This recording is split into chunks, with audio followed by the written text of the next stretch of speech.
भारतीय सेना में आज महिलाओं के लिए बड़ा दिन है। एनडीए यानी नेशनल डिफेंस एकेडमी में ट्रेंड महिलाओं का पहला बैच सेना में कमीशन कर लिया गया है और इसी के साथ भारतीय सशस्त्र बलों के इतिहास में एक नया अध्याय शामिल कर लिया गया है। आज इस वीडियो में हम इसी विषय पर बात करेंगे कि भारतीय सेना में, भारतीय सशस्त्र बलों में महिलाओं का क्या इतिहास रहा है, महिलाओं की हिस्सेदारी का क्या इतिहास रहा है। इस पूरे बिंदु को आज हम समझने वाले हैं। सबसे पहले खबर अगर आप देखें, खबर हमारी बहुत सिंपल सी है। भारतीय सेना में हमको एक बड़ा ऐतिहासिक इवेंट देखने को मिला है जहां पर एनडीए की पहली महिला अधिकारी जो है उनको सेना में परमानेंट डे 1 से परमानेंट कमीशन जो है आपको देखने को मिला है। कुल 17 ऑफिसर्स यहां पर हैं। इसमें से आपका 9 ऑफिसर्स इंडियन आर्मी में शामिल की गई हैं, 5 ऑफिसर आपका वायुसेना यानी कि एयरफोर्स में शामिल की गई हैं और 3 ऑफिसर इंडियन नेवी में शामिल की गई हैं। तो ये एक बड़ा डेवलपमेंट जो है वो यहाँ पर आपको देखने को मिला है और ये डेवलपमेंट संभव हो पाया है सुप्रीम कोर्ट के एक डिसीजन की वजह से। तो ये एक इंपॉर्टेंट पॉइंट यहाँ पर आपको याद रखना है। तो हमने देखा कि खबर हमारे सामने क्या निकल करके आई है। इसके अलावा खबर पर आगे बढ़ने से पहले, इस पर और डिटेल से बात करने से पहले आपके लिए एक इंपॉर्टेंट सूचना है। हम आपके लिए कोर्स लेकर के आए हैं जिसका नाम है ISGS foundation course. Course basically एक फाउंडेशन कोर्स है जहां पर आपकी नींव को मजबूत किया जाएगा, आपके बेस को मजबूत किया जाएगा। इसमें हम जो है प्रीलिम्स को भी कवर करेंगे, मेंस को भी कवर करेंगे और इसके साथ साथ इसमें करंट अफेयर की तैयारी जो है वो भी आपकी लगातार होती रहेगी। तो करंट अफेयर का 3 साल का एक्सेस यहाँ पर आपको मिलेगा। आप अपने मेंस के आंसर्स को इवैल्यूएट करा सकते हैं। आपको प्रीलिम्स की कैप्सूल सीरीज यहाँ पर आपको मिलेगी, तो जिससे आप अपनी मेंस के जो नोट्स हैं वो बहुत क्रिस्प नोट्स आप बना सकते हैं। इसके साथ साथ आपको 400 प्लस स्ट्रक्चर्ड क्लासेस यहाँ पर मिलेंगी और प्रिंटेड कलर्ड नोट्स, हर सब्जेक्ट के प्रिंटेड कलर्ड नोट्स जो हैं वो भी यहाँ पर आपको उपलब्ध कराए जाएंगे। तो बहुत ही कॉम्प्रिहेंसिव पैकेज इस पूरे कोर्स में मिलेगा। अगर आपको कोर्स ज्वाइन करना है तो वीडियो के डिस्क्रिप्शन में आपको लिंक मिलेगा, वहां पर क्लिक करके आप कोर्स को ज्वाइन कर सकते हैं। या अगर आप हमारी इस कोर्स के बारे में और जानकारी चाहते हैं तो आप हमारे नंबर पे भी कॉल कर सकते हैं। नंबर आप नोट कर लीजिए 8750187501। इस नंबर पर आपको डिटेल से जानकारी मिल जाएगी। चलिए यहां से बढ़ते हैं हम आगे और सबसे पहले बात करते हैं कि भारतीय सेना में महिलाओं का जो इतिहास रहा है उसकी शुरुआत कहां से होती है। शुरुआत अगर आप देखें, शुरुआत होती है 1888 में ब्रिटिश काल के दौरान, जब पहली बार आपका मिलिट्री नर्सिंग सर्विसेज में महिलाओं को शामिल किया गया था। तो पहली बार 1888 में जो मिलिट्री नर्सिंग सर्विस थी, या आप कह सकते हैं कि जो मेडिकल सर्विस थी, मेडिकल सर्विस में पहली बार आपका महिलाओं को आधिकारिक तौर पर शामिल किया गया था। इसके बाद आपको जो बड़ा डेवलपमेंट देखने को मिलता है वो आता है आपका 1958 में, 1958 में जो भारतीय सेना की इंडियन आर्मी मेडिकल कॉर्प्स थी, इसमें बेसिकली जो आपका महिला डॉक्टर्स थी इनको नियमित कमीशन यानी परमानेंट कमीशन देने की शुरुआत की गई थी। तो इससे पहले अगर आप देखें 1958 से पहले महिलाओं को परमानेंट कमीशन नहीं दिया जाता था, लेकिन 1958 में जो इंडियन आर्मी मेडिकल कॉर्प्स हैं वहां पर महिलाओं को परमानेंट कमीशन दिया गया। लेकिन यहां पर भी आपको याद रखना है कि इस दौरान भी महिलाएं जो हैं वो केवल मेडिकल सर्विसेज तक ही लिमिटेड थी, केवल मेडिकल सर्विसेज तक महिलाओं को शामिल किया जाता था। इसके बाद जो बड़ा डेवलपमेंट आपको देखने को मिलता है वो आता है आपका 1992 में, यानी कि लगभग महिलाओं के आर्मी में आने के लगभग 100 साल बाद आपको एक बहुत बड़ा डेवलपमेंट देखने को मिलता है, जहां पर भारत सरकार जो है वो महिलाओं के लिए एक विशेष स्कीम लेकर के आती है जिसका नाम था विमेन स्पेशल एंट्री स्कीम।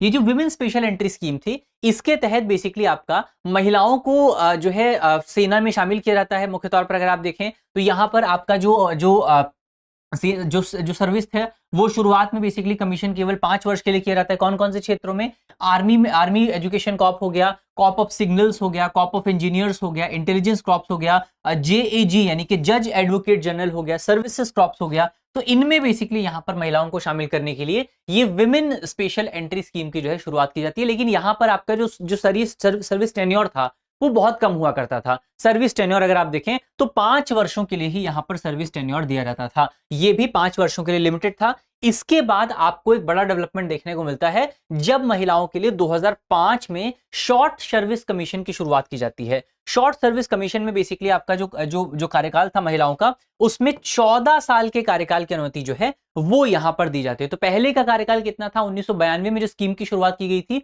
उसमें जो कार्यकाल था वो मात्र आपका 5 साल का हुआ करता था, लेकिन बाद में इस कार्यकाल को बढ़ा करके 14 साल यहां पर कर दिया गया। कौन कौन से क्षेत्रों के लिए? ये बेसिकली आपका किस किस के लिए था? ये इन तमाम सर्विसेज के लिए था। तो अब महिलाएं जो हैं इन सर्विसेज में 14 साल तक सेना में अपनी सेवाएं दे सकती थी। इसके बाद एक बड़ा डेवलपमेंट 2008 में आपको देखने को मिलता है। 2008 में पहली बार सीमित शाखाओं के लिए, केवल 2 शाखाओं के लिए, कौन कौन सी 2 शाखाएं?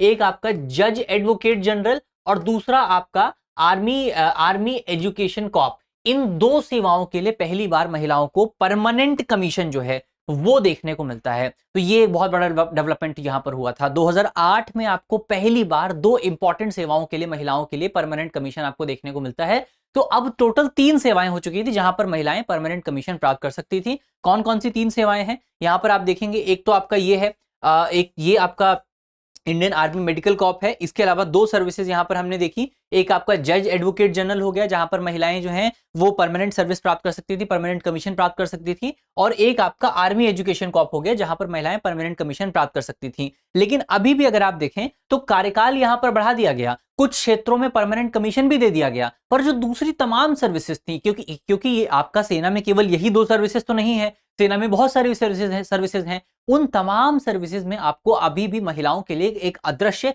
गैस जो ग्लास सीलिंग है वो देखने को मिलता था। यानी कि महिलाएं जो है अभी भी उन सर्विसेज में शामिल नहीं हो पाती थी, और ये एक बहुत बड़ा चैलेंज बना हुआ था। इस चैलेंज का जो सोल्यूशन हमें मिला वो मिला आपका 2020 में। ये जो सुप्रीम कोर्ट का एक फैसला आता है, फैसले का नाम क्या था, केस का नाम आपको याद रखना है, बबीता पूनिया बनाम भारत संघ। बबीता पूनिया बनाम भारत संघ केस जो था 2020 में, इसमें एक इंपॉर्टेंट डेवलपमेंट यहां पर आपको देखने को मिलता है। सुप्रीम कोर्ट एक ऐतिहासिक फैसला देता है और महिलाओं का जो हिस्सेदारी है सेना में वो हमेशा के लिए बदल जाती है। क्या क्या चेंजेस आते हैं उनकी अगर आप बात करें, पहले क्या सिचुएशन थी, पहले आपका परमानेंट कमीशन हमने देखा था कि केवल 2 ही सर्विसेज तक सीमित हुआ करती थी, एक जज एडवोकेट जनरल और एक आपका आर्मी एजुकेशन कॉर्प। लेकिन अभी जो परमानेंट कमीशन है वो उन सभी शाखाओं में खोल दिया गया है जहां पर पहले आपका शॉर्ट सर्विस कमीशन यानी कि 14 साल की सेवा पहले हुआ करती थी, वहां पर अब महिलाओं के लिए परमानेंट कमीशन ओपन कर दिया गया है।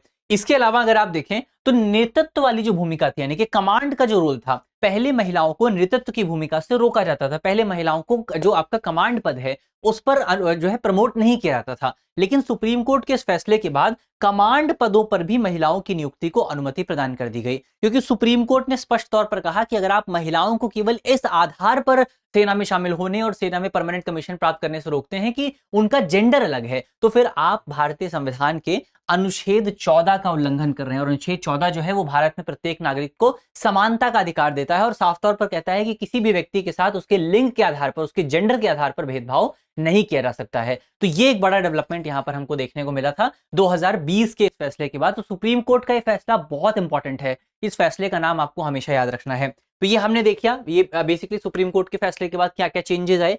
इसके अलावा जो एक और चीज यहां पर हमको पता होनी चाहिए वो ये है कि भारतीय जो आपका कॉम्बैट रोल रहे हैं उनमें से महिलाओं को शामिल करने वाली सबसे पहली ब्रांच कौन सी रही है। तो इसमें अगर आप देखें तो यहां पर इंडियन एयरफोर्स जो है उसने एक बहुत इंपॉर्टेंट कदम जो है वो यहां पर उठाया, उसने बहुत इंपॉर्टेंट लीड यहां पर हासिल की है।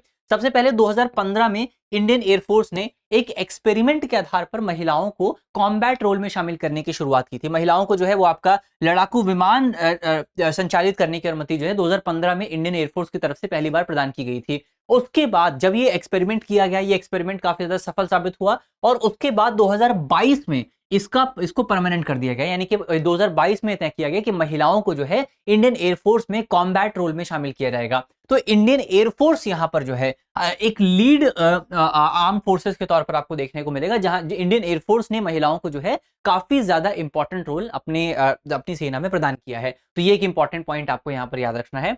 इसके अलावा अगर आप देखें तो अब किस तरीके से रोल चेंज हो रहे हैं, आपका जो ऑफिसर लेवल पर एंट्री है उसका इतिहास तो हमने देख लिया है, जिसकी एंट्री एनडीए के माध्यम से होती है, नेशनल डिफेंस एकेडमी के माध्यम से। तो वहां पर हमने देखा था कि सुप्रीम कोर्ट का जो फैसला था, ये फैसला 2020-21 के बीच में आपको देखने को मिला था। तो जो ये सुप्रीम कोर्ट का जो फैसला था वहां पर महिलाओं के लिए एनडीए के द्वार जो है खोल दिए गए थे और 2022 से कोर सैन्य प्रशिक्षण में महिलाओं का पूर्ण और कानूनी रूप से जो है एकीकरण शुरू हो गया था। अगर आप बात करें अग्निपथ स्कीम की, तो अग्निपथ स्कीम को बेसिकली आपका शुरू किया गया था 2022 में और इसके तहत आपका शुरुआत से ही जो सेना की तीनों ब्रांचेस जो हैं, चाहे आपका थल सेना हो, नौसेना हो, चाहे वायुसेना हो, तीनों ब्रांचेस में महिला अग्निवीरों को शामिल किया जाता है, जो कि जाहिर तौर पर एक बहुत बड़ा पैराडाइम शिफ्ट जो है, एक बहुत बड़ा डेवलपमेंट जो है वो यहाँ पर दिखाता है कि 1900 आप 1888 में देखिए, जहां पर महिलाओं को 1888 से पहले आप देखिए जहां पर महिलाओं को सेना में शामिल ही नहीं किया जाता था, और अभी आप देखिए कि महिलाएं जो हैं आपको सेना की लगभग सभी ब्रांचेस में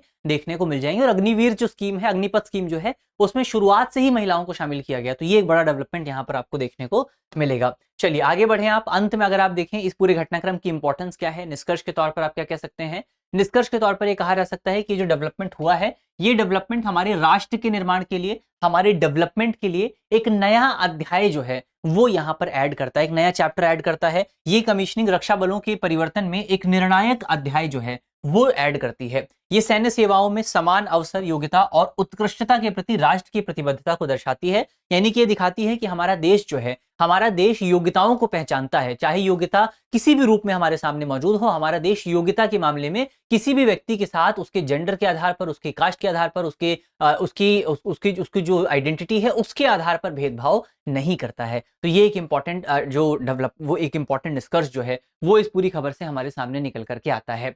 तो ये हमने पूरे टॉपिक को डिटेल से डिस्कस कर लिया है। अब अंत में आपके लिए एक करंट अफेयर का सवाल है जिसका जवाब आपको कमेंट बॉक्स में देना है।